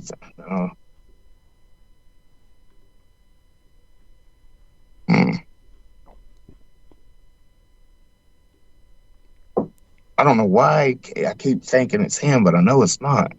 I'm trying to think back at SmackDown vs. Raw 2007. I see where I got confused now. So, the year after this, The Undertaker was eliminated by this person. So, turnabout was fair play. Gonna say? I was like, what? Believe who I think it is. Yeah, I know what it is. I'm trying to think. I don't know if it was him or not. But how many times did they face each other at WrestleMania? Might get this completely wrong. Yeah. If I told you if it was once or twice, it'd probably give it away. Or it'd definitely narrow it down to like 3 people. It would. It would, and I don't want that. I don't want that drama. If I get it wrong, I get it wrong. And I might kick myself in the ass, but if I'm thinking correctly, I think it might have been Shawn Michaels. Yes! Yes! Taker eliminated Shawn Michaels to win the 2007 Rumble, and then the next year they were both in first, and Shawn eliminated Taker. Damn, I remember stuff that I was like, whoa. All right. Was it Michael Buffer that was doing the announcement, or Bruce? It was one of the buffers. I was like, yo, this is good shit. Okay, we got 3 out of 5 so far. Here's question 6. Which New Japan faction was led by Shinsuke Nakamura? I don't know. It's just one word. Oh yeah. It's a 4-letter word, right? 5. 5-letter word. Oh shit. They use this word all the time in that new F1 movie. The F1 movie? If you guys haven't seen that F1 movie yet, go fucking check it out. The fucking shit was awesome. I haven't yet, but I will. It is I damn haven't good. seen it. I've literally watched it 7 times. I'm not gonna lie. I will tune in. I have to watch that because I haven't gotten around to it. Brad Pitt movie. Can't go wrong with Brad Pitt. F1. Is it on Netflix? Prime, It's I on think? Apple for me, and I think Amazon. I think. I'll have to check it out. I have Prime. 5-letter word, fam. I know. That's the part. Because I was like, because I was thinking of a person. I was like, that's a person's name in New Japan. That's not the name of a faction. No, faction name. 5 letters. It was Shinsuke. How many people were in this faction? 3? It was a pretty big faction, I think. 5 or 6 at the time. Oh, It had dudes shit, like Yeah, Shinsuke. It was Shinsuke and Shinsuke, and there was fucking oh god, Evil. Was Evil in it? No. What the fuck Shinsuke. was that? Oh yeah, Rusuke Taguchi was in there. Crazy ass Taguchi with this fucking Derby suit running at people. 5-letter word. No, 5-letter word. That could be anything. Wasn't Hiromu in it? I think Hiromu Takahashi was in it as well, junior heavyweight champion. Yeah. Popular faction it was. Oh, hell. I think even Billion was in there for a little bit. Who? Yeah. Billy? Yeah, he was. Will Ospreay. Oh, Willie Ospreay. Oh, yeah. Popular faction this. Yeah. And this is, let's see, 5-letter word. And that's pretty, I don't know if I'm going to get this one right or not. Stab at it. Was it? I'm going to just take a stab at it because I really don't know this one. Is it Chaos? One word, 5 letters. It's chaos. Like it. Yes!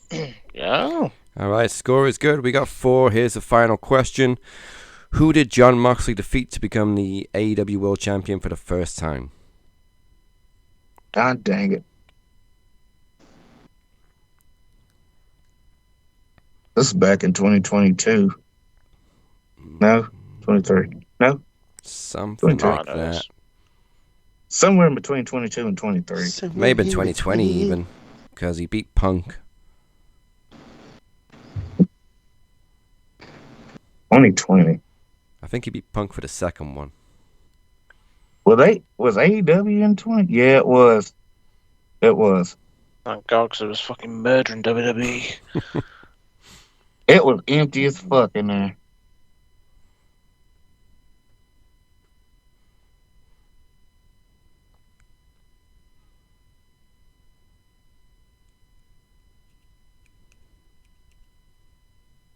Oh. He debuted. And he had a feud with this man. It might be absolutely wrong. But I'm going to say it was Kenny Omega. It is somebody he feuded with early on, but it was Chris Jericho. Damn. And I remember Mox's debut that night was that crowd, man. Electric. Yeah, because I don't know why, because I haven't. They were feuding a double or nothing. Yeah, that's what I was thinking about. But yeah, I forgot Chris Jericho held the title. It's been so long since we've seen him on TV. Don't worry, you'll see him next week. Sure will. Yes. At the Rumble. Okay, so we got 4 out of 7. It is a solid score for Mo to beat. Okay, where is it? There it is. All right, question 1. At WrestleMania 31, who was the defending champion in the Intercontinental Championship ladder match? Oh, motherfucker. Fuck, what year was 31 again? Was that 08? 09. 2011. 2021. Oh. Ooh. 2011. Jesus. 2011, yeah, take me back. And the IC? Who the fuck was IC champ in fucking 2011? I don't know. I was in college in 2011. I think I missed this WrestleMania. Yeah, this is the one with Sting. Sting? Oh. There is the one I actually missed, because I was literally on that holiday. At which one is it? Oh, you said 36? Sorry, I didn't mean to cut you up here. 31. That's good. 31. And 31 was in 2011? Yeah, bro. No, No, 2021. 15. See, yeah, now I'm fucking smoking dope. See? So Wait a minute. Yeah, 2015. What the fuck am I talking It was about? 2015. Yeah, okay. I'm fucking bad off. That's when I graduated. Hey yo. Fucking that's got to be the wrong. I don't want to say B Dry because that's the fucking first name that comes to my goddamn head for some stupid reason. But I want to say that ladder match he did was like 30. No, I think it was like 2 years later. It was like 2 years after he won the IC belt, or after he won the world heavyweight championship. But who the fuck would have been IC champ in 2011?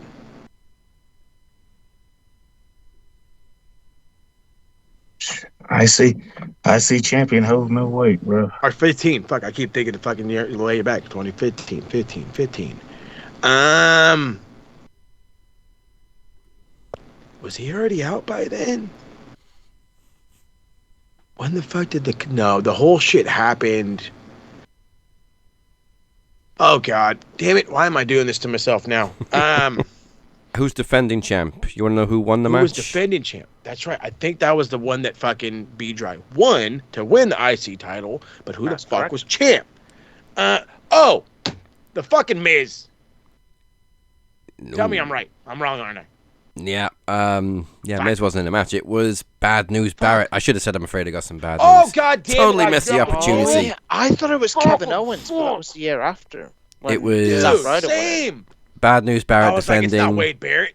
B-Dry won it, and it was also against Dean Ambrose, Dolph Ziggler, Luke Harper, R-Truth, and Stardust. Oh, that was a great ladder match. B-Dry won out. Dude, Yeah, that's a star right after Cody left. Fuck. All right. That's a Damn star. you, Wade Barrett. I had some bad news. Yeah, fuck. Question 2. Barrett.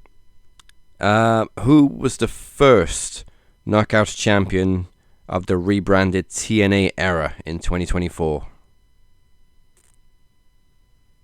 24, so that was... Oh god. No, shit. Fuck. God damn it. No, don't stop it. It's not Deanna Purrazzo. It's not fucking Jordan Grace, because Jordan Grace won it after. Fuck. Oh, yeah. I hate saying, like, because it's like, they made a weird Gail Kim move. I don't think that was 24, though. I think that was a little bit sooner, the Gail Kim move. Was it Hardcore Country? I want to say Hardcore Country, and then the only other fucking guess was that when Trinity won it? Is that when she fucking won it, or was it fucking Hardcore Country? God damn it! No, when did she come back for the Rumble? You said the rebrand was in 24? Yeah, so this was January 2024. This person won the Knockouts title, and it was the first TNA rebrand. Shit. Fucking balls in half. Well, wait a minute. Did she show up as fucking... Who fucking showed up at the goddamn Rumble as fuck... God damn it. I'm wrong. No, it's not. Was it Trinity? No, because they had the fucking hug. Jordan Grace. Yes, it was Jordan Grace, and she defeated Trinity.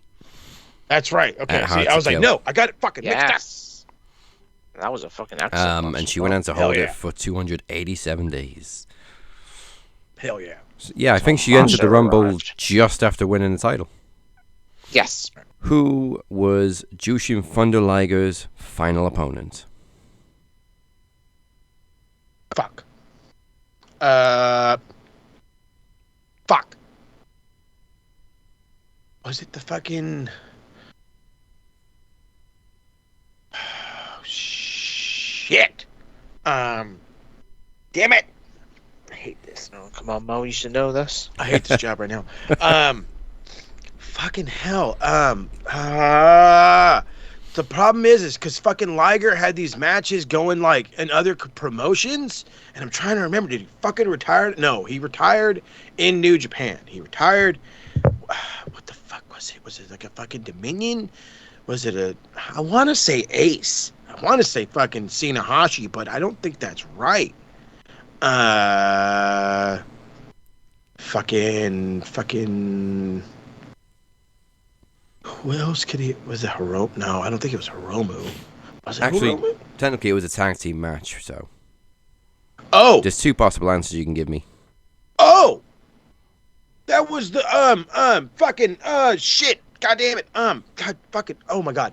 I watched this. Was that crossover show? That was that fucking Great Muta match. Okay, that wasn't his last match. Nah, this was Wrestle Kingdom. Who was the fucking partner again? Soto? Where'd it go? Naoki Sano. Sano. 2020. Fucking, oh my god. I'm fucking seeing him right now. What the fucking, Ryu Lee, not goddamn Dragon Lee, Ryu Lee, and fucking, You've already got the point for naming one of them, but if you want to name the other one as well. Oh, I do, because it's gonna fucking bug the shit out of me. Who the fuck did Oh! Fucking Hiromu. Yes, the fucking Takahashi. dude that broke your neck, you tagged with him, you dick. Yeah, Ryu Lee, now of course Dragon Lee. Yes. So 2 points. Yes. Hell yeah. 2 points on the board. Here's question 3. Who defeated Brock Lesnar at WrestleMania 38 to unify the WWE Championship and the Universal Championship?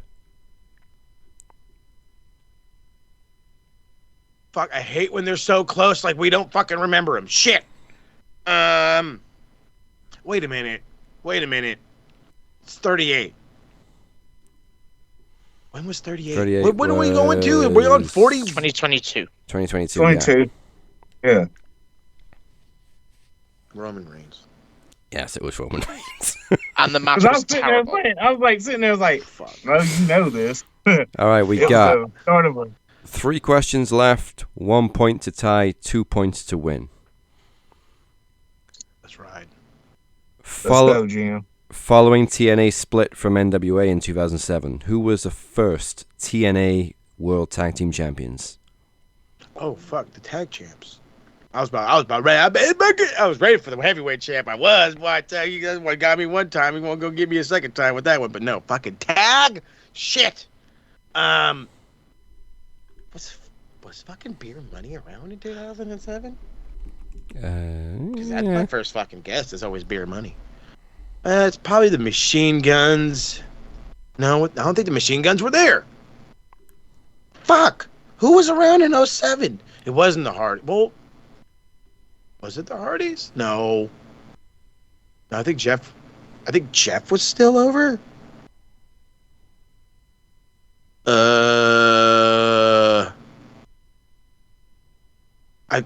I fucking hate every TNA question because my original answer wants to go to Beer Money. I swear to God it does. Every fucking time. I can't.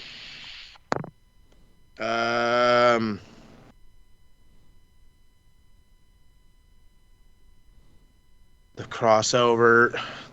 Who was actually there? Shit. Even It's I fucking don't know Mr. this. Curry Man. No, it wasn't. It wasn't Mr. Curry Man. Stop saying Beer Money. Can somebody confirm or deny Beer Money was even around in 2007? I can't answer No, that because I know fucking- what the actual answer is. Okay, so I don't want to answer Beer Money. Damn it! It's Oh, not shit. Beer Money. Who? Oh, fucking. Were they Aces and Eights yet? Probably not. Fucking the Dudleys. I'll take that. Yep, Team 3D. Let's fucking go. Hey. Hey, Let's it's a fucking tie go. for. All right. It's a tie for, Mo. Can't. We're at That was least too tied. difficult. We're at least That was- tied. 2 questions to break it. Question 13 overall. Question 6 for you. Who won the 2020 G1 Climax? Wait. The pandemic climax. Well, yeah. I remember you saying this on your retro rewinds. I remember this one. I fucking. It it was either got like 5 names in the head, narrow them down, Mo. Let's fucking get simplistic. Oh my God. No. Stop. 2020. I was when Drew McIntyre won the fucking bullshit in the goddamn empty arena. That's when fucking AEW was doing bullshit in fucking Daly's place. No, it wasn't Naito. Naito was... No, wait. Was Naito in the main? Was Naito champion going in? Or was it Evil? Who was champion going in? Excuse me. God bless you. Damn. Yeah. I've got one name that's popping in my brain, and I feel like it's the right name, but I don't want to fucking say that I'm wrong. It's 2020. 2020. Tell me, dog. Flip a coin. Hey, fucking, where's the coin at? Where's bottle cap? It'll work one time. Fuck it. Yeah, flip a coin. I don't know how much. I didn't even call it when I flipped the goddamn bottle cap, but I'm gonna roll with it. This is gonna bite me in the ass because he was either this year or the next year, Kota Ibushi. And it was Kota Ibushi. That is 5. Bam! So it will be Mo versus Teddy for the knowledge title next week at the Rumble. But let's get the final question out there just for shits and giggles. All right, who did Cody Rhodes eliminate to win the 2023 Royal Rumble? I think that was Seth. Oh, that was Seth. It was Gunther, yeah. No, you were right. Oh, yeah, it was Gunther. You were right. Gunther was in there for an hour. Yeah, an hour. Yeah, he was like the first dude in. Some cowboy shit, right? 1 hour, 11 minutes. Yeah, it was Gunther. Beat Rey Mysterio's record, I think. All right, that's the trivia done and dusted. Let's go!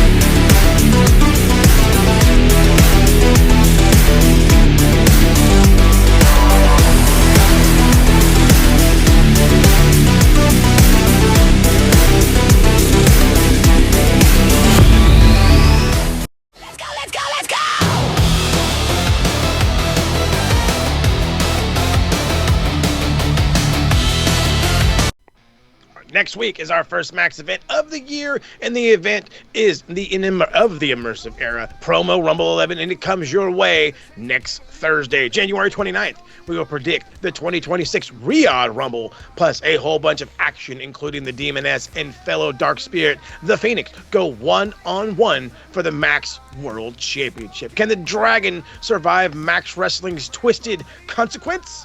I have no idea, but I cannot wait. Let's go. Bring it home. As we found out just moments ago, El Jefe will officially challenge Tedd P Dinero for the Max Knowledge Championship, so allow me to confirm it will be 3 stages of knowledge. Let's go. Nothing I like more than a challenge. Speaking of challenge, the television championship is also on the line because of an open challenger. He got to pick it, and he picked Brew Capone. Will Brew Capone shock everyone and capture his first title in Max Wrestling? Mr. TV stands in his way. And it's double duty for the Demoness because she will also be taking on her Blackheart brother, Robert Davis, in Showdown in the Shadows 3, and that will main event the show, which means the world title match between the Demoness and the Phoenix will open the show. Ooh, getting in the opening show treatment. That way we get to figure out how it goes down in the Dark Realm. Once again, it comes your way next week, January 29th, and the official Promo Rumble theme song is Arrival by Captain's Revenge, taken from the debut album Monster. Available now on all streaming platforms. Go to maxwrestlingnet.com/rumble for more information. Boom. Welcome back to Max Wrestling. I am the captain. He is El Jefe. Speak his name and he appears. And again, we are joined by Cypher and Beer. Once again, make sure you drop a people's elbow on the like button and a 5-knuckle shuffle on the subscribe button. Follow us on all podcast platforms and social media at Max Wrestling UK, and make sure you visit maxwrestlingnet.weebly.com. Alright, this may be the quickest we've ever gone through these final segments because we are running short on time, but we have a wall and it's full of wankers. It's time to nail them to it. This is the Wanker Wall. Come on. I'm the biggest wanker in this place, man. Hey, no. I'm the biggest wanker in this place, okay? Me, not you. All right, I got two. I'm going to start off with right off the bat. I'm giving points to AMC. I blame y'all for that terrible setup and segment, whether it is the camera work, whether it was the overproduction, regardless of what it was, you probably did not let TNA go do their thing.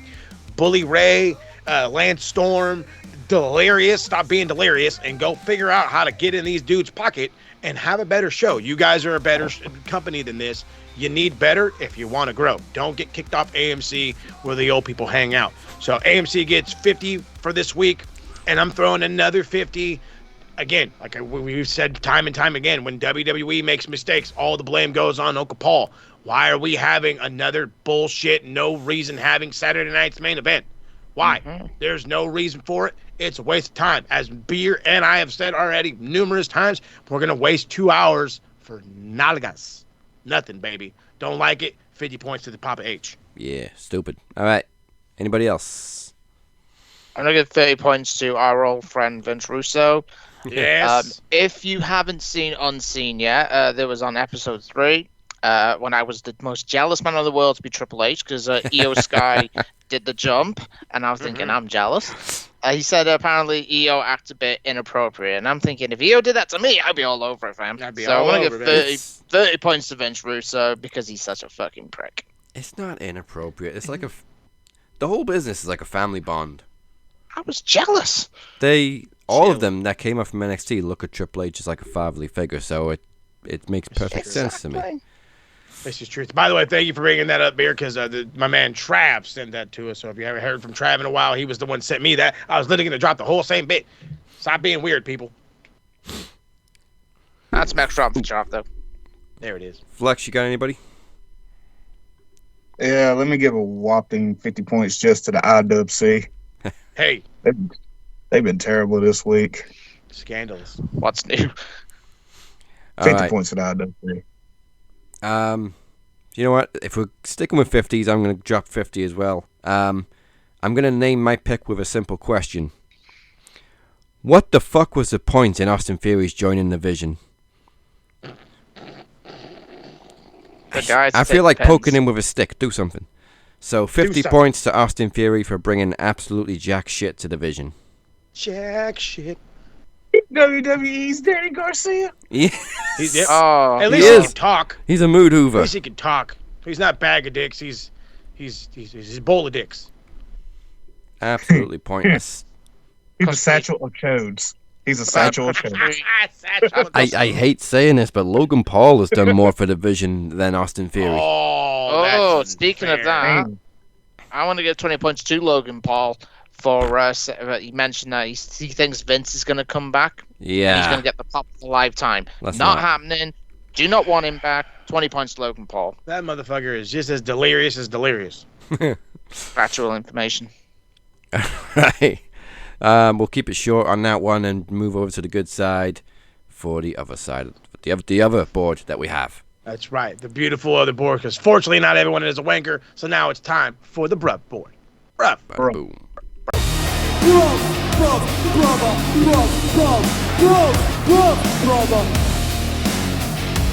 I'll kick this one off because I got a couple to get out the way for this one that I've made notes of. So first of all, 20 points to Rey Mysterio for cheating to win a match for the first time in his career using the brass knucks.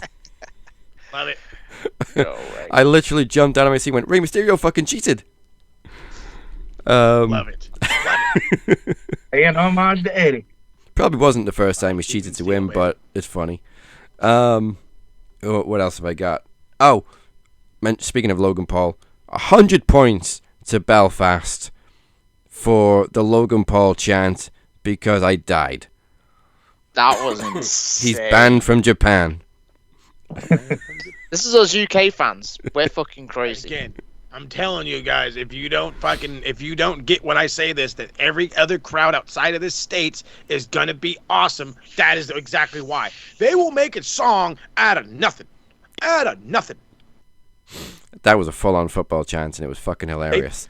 Fucking dudes in the UK chant when their team's losing. It's only 4-1. We do this every week. It's only 4-1. Belfast were an awesome crowd. And I'm also going to drop 20 points on Adam Pearce because somebody needs to check his blood pressure, but he's just been phenomenal the last couple of weeks. He has been. Hell yes. Good dude. Well done, Mr. Pierce. The man. Former NWA World Heavyweight Champion. Yes. We need to acknowledge that more. All right, who else we got for the bruv board? Kenny, by God, Omega gets the whopping 50. Coming out looking awesome. Awesome promo at the end. Good on him. I bet you, before April, he will be AEW World Heavyweight Champion. That's Kenny's first time on the board this year so far. Oh. Good job. Get up on there, Kenny. How many points are we dropping him? 50. I'm on the 50 today. There's a lot of 50s going around. I like it. Tree 50. Tree 50. I think we have had tree 50 so far. Nice. So I'm going to go ahead and drop 30 points to Ava. Mm-hmm. This year, Ava is definitely doing her damn thing on NXT as GM. 1,000%. Yeah. She is. I don't get any negativity towards her. I think she's doing a great job. Absolutely. Yeah, you got anybody? I want to give a whopping 50 as well. So it's 25 for each. Okay. For Liv Morgan's legs. Hey, what was she wearing? Hey. Good lord. I'm not trying to find out, but I'm trying to find out, you know what I'm saying? 50 for legs. Yeah, that theme song plays and it says watch me and it's already too late. Yep. But yeah, we're staring. Staring. I want to give 30 points to Kevin Knight. Incredible performance against West Strickland. Yes. There's also, I want to give 20 points to the following. To Sean Legacy, Eli Knight, and also I want to give 20 points to Keanu Carver for that segment alone. Corey, you know what I'm talking about. I know what you're talking about. Yeah. NXT's hot. Kicking ass. I've fallen behind on NXT again, but I will watch it. Mm-hmm. And you know we gotta give that 20. And you know we gotta give the 20 to Rhea and 20 to damn Io Sky. Yes. Mm-hmm. To the Rio. And 20 to Blake Monroe as well for what she was wearing. Good lord. Start doing more with her, damn it. Where are we? It's coming. All right, 20 to Blake, 20 to Rhea. And you know what? Let's give 40 to Io, 20 for each leg that she wrapped around Triple H, just to make Beer jealous. Yes. Just to make Beer more jealous and to piss off Vince Russo more. Let's go. There was someone else I want to give points for. Oh, I want to give 30 points to Ilio LaFleur. The new Aguirre Blanc that's just come in. Brilliant performance against Ethan Page. It was a very good match as well, even though I thought Ilio should have won the title. Fantastic. But that just sets up for Danhausen to take it. Hey, ooh, I like the thinking. All right, then, so let's wrap this up. Those are the boards. Thank you for joining us. We appreciate you all. Before we close this up, let's find out what cheap plugs are coming your way from the TSK.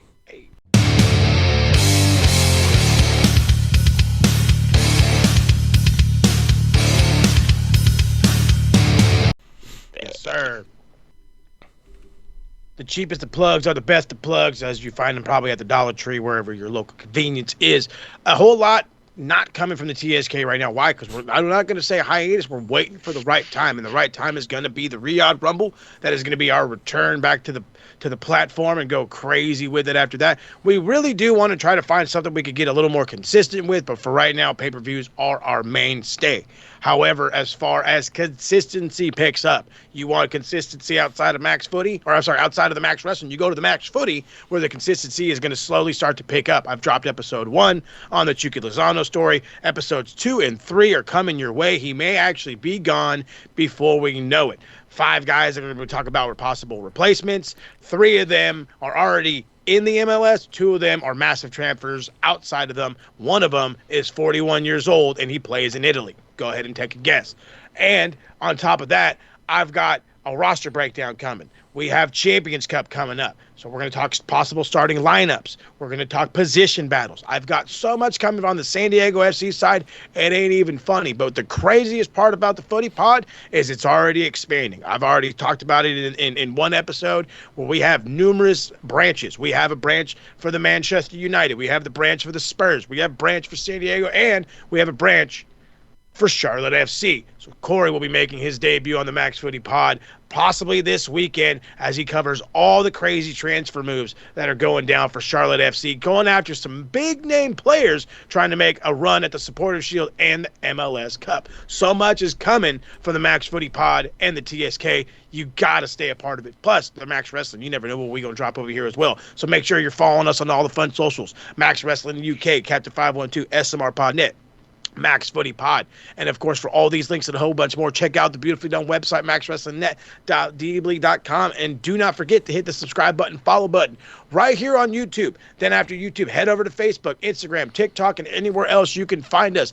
Facebook is the place to be. EVP status, predictions, championships, just being a part of the group as a whole. Facebook is where you want to be. Yeah, now we're going to use this space before I forget. Beer, you're dropping shows left, right, and center. What do you have to promote? Right, so I've been a bit behind on the shows. I will hopefully start the Back to Black and Gold very soon. Well, I like that. I like that name. Back to Black and Gold. It's a good thinking. That's trademark now, by the way. Trademark, baby. I will aim to get Raw, NXT, and Dynamite done, hopefully by Friday. So, and I will also cover Saturday night's main event as well as SmackDown. I'll try and do them both at the same time. But yeah, so that's what I got planned. Touch wood. I'm hopeful to start getting the Back to Black and Gold very soon. And I'm not doing 2.0. No, Let me get it out there. We don't need reminding of 2.0. If it's popular, then yeah, I might consider it. We don't need reminding of 2.0. No, sir. Of course, Cypher's going to be here for After Max after the show, but what else you got going on? So, yeah, officially got the YouTube channel posted. Yes. Finally got it back. The name is Cypher C on YouTube at Mouth of the South 828. Dropped episode 1 recently. Go and check it out if you haven't. I'm starting my own thing from the TikTok land and bringing it to YouTube. So if you ain't subscribed, go hit that subscribe button and like button. And stay tuned this Saturday for episode 2. All right. And next week, it is time to Rumble. We predict the Riyadh Rumble and so much to go down at Promo Rumble 11. Make sure you join us. Goodbye. And good night. Bang. Round and around in a circle like a dartboard, Teddy P, but I'm hitting the bullseye this time. Let's go, bro. Haven't heard from Brew lately. Wonder why.